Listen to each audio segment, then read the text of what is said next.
और जब बैंक कब्जा करने आता है तब तुम रोते हो, अरे क्यों कब्जा करा, घर तो मेरा, घर आपका कहाँ है, आपने तो लिख के दिया घर मेरा नहीं है, मैं मालिक नहीं हूं आज से। लेकिन ये कोई बता के राजी नहीं। अब बिजनेस का लोन लिया, बिजनेस की स्थिति अच्छी थी, लोन मिल गया, सीसी लिमिट मिल गया, ओडी लिमिट मिल गया, क्रेडिट लिमिट मिल जाता है ना, मिल गया। आज बिजनेस डाउन हो गया, अब क्या करें?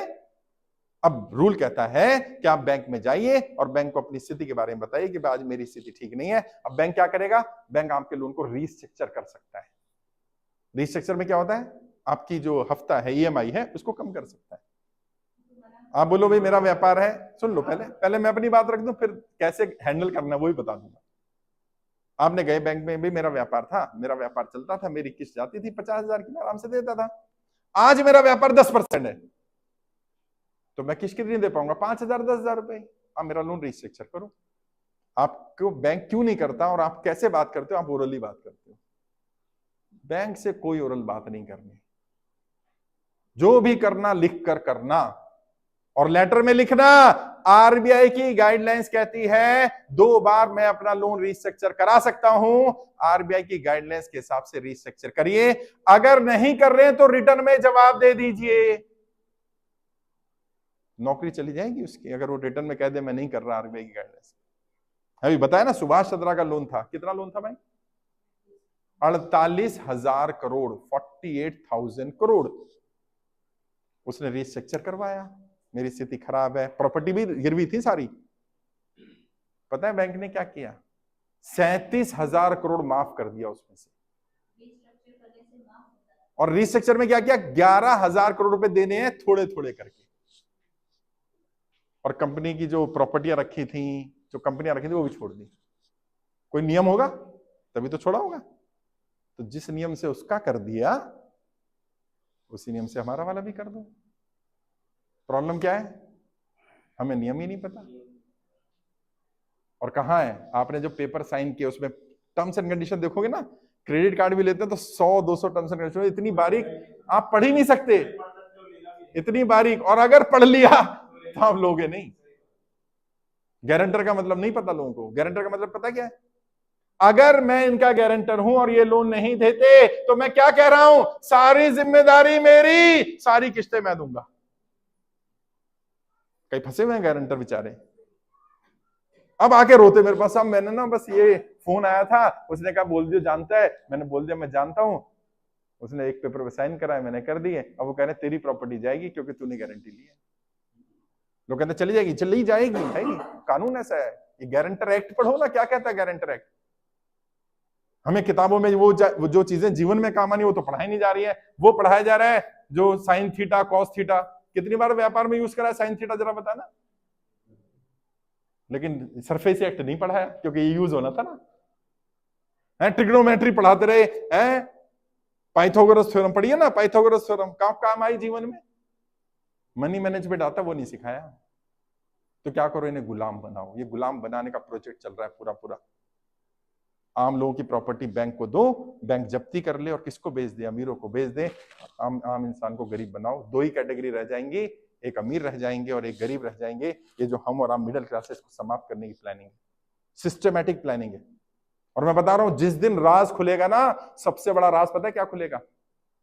बस इतना सा पता कर लो, तुम्हारे जिस भी बैंक में तुम्हारी प्रॉपर्टी मॉर्गेज है, उसने पिछले 1 साल में कितनी प्रॉपर्टियां कब्जा करी, कितनी प्रॉपर्टियां ऑक्शन करी, जिसने खरीदी उसने दोबारा कितने में कितने दिन बाद बेची।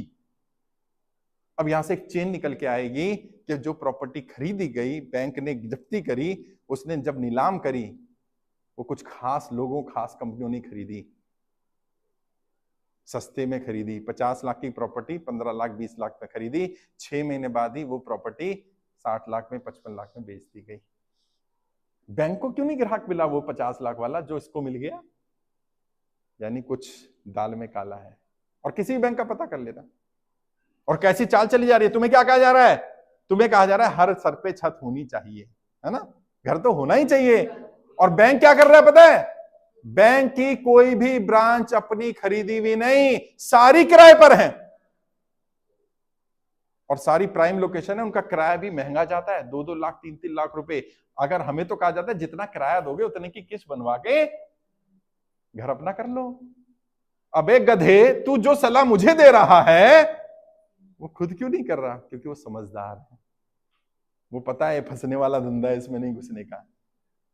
जो बैंकर हैं, मुझसे नाराज है वो बैंक वाले लोग। बैंक वाले लोग क्रेडिट कार्ड यूज नहीं करते। एक बैंकर है, मेरा मित्र है, अच्छे बैंक में है। मैंने कहा भाई एक पेमेंट करनी है, क्रेडिट कार्ड दे दियो। क्रेडिट कार्ड वो तो नहीं है। मैंने भाई यार क्या बात कर रहा है, बैंकर इतना बड़ा? कह रहे मूर्ख नहीं हूं, बैंकर हूं। मैंने क्यों? कह रहा बताना मत किसी को। मैंने बता तो सही, फिर तो देखूंगा मैं किस किस को बताना है। कह रहा क्रेडिट कार्ड सबसे बड़ा जाल है लोगों को फंसाने का। 2 लाख 3 लाख की लिमिट का कार्ड उसको दे देते हैं हम जिसकी 20-30 हजार की नौकरी है। अब वो क्या करता है, इमरजेंसी में तो भाई पैसा जेब में पड़ा है तो यूज कर लेता है। जब तक सही यूज करता सही है, जिस दिन बाउंस होता है उस दिन उसे पता चलता है मैं कहां फंस गया।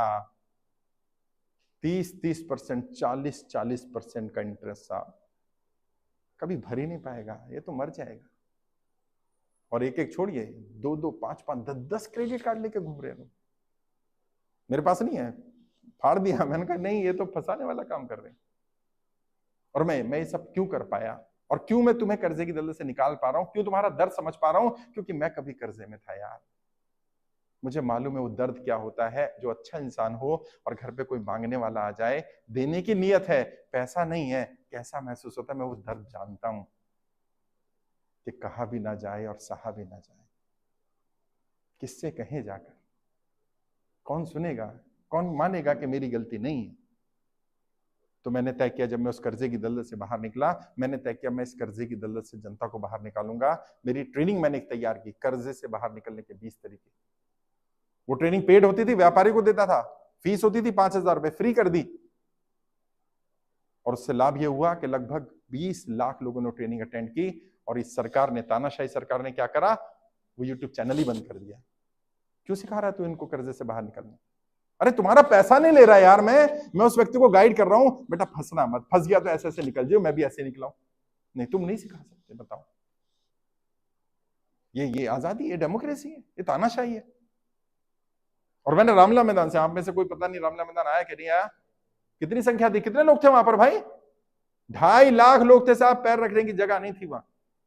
मैंने वहां से भी कहा था, मैं फिर कह रहा हूं, मैं नहीं चाहता कि मुझे किसी नेता के खिलाफ बोलना पड़े, किसी पॉलिटिकल पार्टी के खिलाफ बोलूं। हमारी किसी नेता किसी पार्टी से लड़ाई नहीं, लेकिन अगर ये नेता सुधरेंगे नहीं, अगर ये पार्टियां यही सब करते रहेंगी कि जाति धर्म में लड़ाते रहो और इन्हें यूज करते रहो, इनका वोट लेते रहो, तो अब ये ज्यादा दिन चलने वाला नहीं। फिर आपके बीच में से, जनता में से जनता के प्रतिनिधि चुने जाएं, और असली डेमोक्रेसी तभी आएगी। अभी सुबह हम गाड़ी में आ रहे थे, राजेश जी ने कहा सर बहुत बढ़िया है, असली डेमोक्रेसी तभी आएगी भारत में जब जनता नेता बने, जनता चुनाव लड़े। अभी जनता नहीं, नेता चुनाव लड़ रहा है, जनता को आना पड़ेगा। और तुम्हारे बीच में से तुम्हारा कोई साथी, तुम्हारा कोई भाई लेके आएंगे जो कर्जे में हो, कि भाई ये तुम्हारी आवाज उठाएगा सदन में, क्योंकि तुम्हारे सांसद तो नहीं उठाएंगे। गुजरात के सभी 26 सांसदों को हमने पत्र भेजा। क्या मांग करी? भाई आप जनप्रतिनिधि हैं, सदन में ये मुद्दा उठाओ ताकि पता तो चले इतने लोग परेशान हैं। एक ने भी जवाब नहीं दिया, सोचिए, एक ने भी नहीं। और अहमदाबाद ईस्ट, जहां से ये हमारे लोकसभा प्रभारी भी हैं राजेश्वर जी, वहां गए तो सांसद पता है क्या कहता है? कहता है भाई मैं जनता की कर्जा माफी के लिए सांसद नहीं बना, और अगर तुझे इतना हमदर्दी है जनता से तो तुम सदन में जाओ और खुद कर लो जनता का कर्जा माफ, मैं तो नहीं करूंगा। बताइए क्या एटीट्यूड है? अरे भाई मित्रों ने तुम्हें पैसा दिया, मान लिया, जनता ने भी तो वोट दिया यार, जनता की इतनी तो बेइज्जती मत करो। है ये तो हमारी गुलाम है, ये तो हमारे हिसाब से चलेगी। लेकिन जिस दिन जनता समझ गई, जिस दिन जनता का भेजा फिर गया कि एक बार इनको सबक सिखा लो जरा। और कई बार होता है, बार बार जीत करना एक अहम आ जाता है, एक गुरूर आ जाता है कि ये जनता कीड़े मकोड़े हैं, ये क्या कर लेंगे, तो एक बार झटका दे दो कि समझ में आ जाए कि जब ये कीड़े मकोड़े अपनी असली ताकत समझते हैं तो ये सत्ता पलट देते हैं। मेरी किसी नेता किसी पार्टी से लड़ाई नहीं है, लेकिन उन्हें सुधरना पड़ेगा, या तो जनता कर्जा माफ कर दे। और मैं कह रहा हूं तुम्हारे यहां भी आएंगे, चुनाव आने वाला, नेता आएंगे, एक ही सवाल कर रहा हूं, भाई साहब जनता का कर्जा माफ करोगे कि नहीं करोगे? बस अगर वो कहे करूंगा, उसका साथ देना, बोले नहीं करूंगा, बोलो तू कौन मैं कौन, हम भी साथ नहीं देंगे। सिंपल, किसी पार्टी का हो, हमें कोई फर्क नहीं पड़ता। जो जनता के साथ नहीं है, अब जनता को उसका साथ नहीं देना।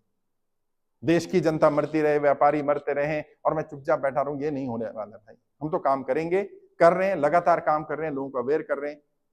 और देखो हमारे इस काम के कारण ही क्या हुआ, पिछले लगभग 18-20 महीने में 2 लाख से ज्यादा लोगों को हम आत्महत्या करने से रोक चुके हैं साहब। ये बड़ी अचीवमेंट है। जहां भी जाता हूं ना, 2-4-5 लोग मिल जाते हैं, कहते साहब आज जिंदा हूं तो आपकी वजह से हूं, आपकी वीडियो सुन ली थी वरना आज दुनिया में नहीं होता। यही मेरी अचीवमेंट है।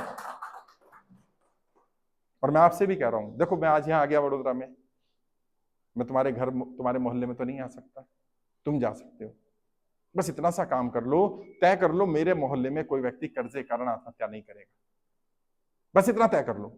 किस जाति का किस धर्म का मुझे मतलब नहीं, अपने इधर 50 घर, इधर 50 घर, इधर 50 घर, इधर 50 घर तय कर लो, सबसे मिलो, बोलो भाई कोई कर्जा हो, परेशानी हो, दिक्कत हो तो बता दियो। कर्ज मुक्त भारत अभियान चल रहा है देश में, अभियान निःशुल्क है, कोई गलत कदम मत उठाना, एक आदमी तेरी लड़ाई लड़ रहा है, संदेश पहुंचा दो उस तक बस। पता नहीं किसका जीवन बच जाए। तुम्हारे व्हाट्सएप में, कॉन्टेक्ट्स में जितने व्हाट्सएप ग्रुप्स हैं, पता है क्या समस्या है, लोगों की गाड़ी दिखती है, घर दिखता है, फैक्ट्री दिखती है, लगता है अच्छा कमा रहा होगा, पता नहीं कितना परेशान होगा। बस व्हाट्सएप पे एक मैसेज डाल दो, क्या देश में कर्ज मुक्त भारत अभियान चल रहा है, अभियान निःशुल्क है, अधिक जानकारी के लिए गूगल पे सर्च कर कर्ज मुक्त भारत अभियान, कोई गलत कदम मत उठाना। मुझे मैसेज मिला, मैंने आगे भेज दिया, बस। ये भी बताने की जरूरत नहीं मैं जुड़ा हूं। पता नहीं किसका जीवन बच जाए, पता नहीं कौन व्यक्ति ऐसा हो जो परेशान हो रहा हो, टेंशन में हो रहा हो और वो कहे यार नहीं, एक आदमी कह रहा है तो सुन लीजिए इसके। मैं यही कर सकता था, मैं यही कर रहा हूं। मैं कोई सरकार में नहीं, मैं कोई नेता नहीं हूं, मैं कोई सांसद विधायक नहीं हूं, मेरे लोग सत्ता में नहीं है, मैं ज्यादा नहीं कर सकता। कई लोग मुझसे उम्मीद करते हैं कि आप बहुत कुछ करिए, ये भी कर दीजिए। भाई मेरी भी लिमिटेशंस है। वैसे मैं आपके लिए सुप्रीम कोर्ट में पीआईएल भी लगा रहा हूं, 12 तारीख को हम लोगों ने तय किया है। अभी आपको दिल्ली आना नहीं है, अभी सिर्फ दिल्ली लोगों के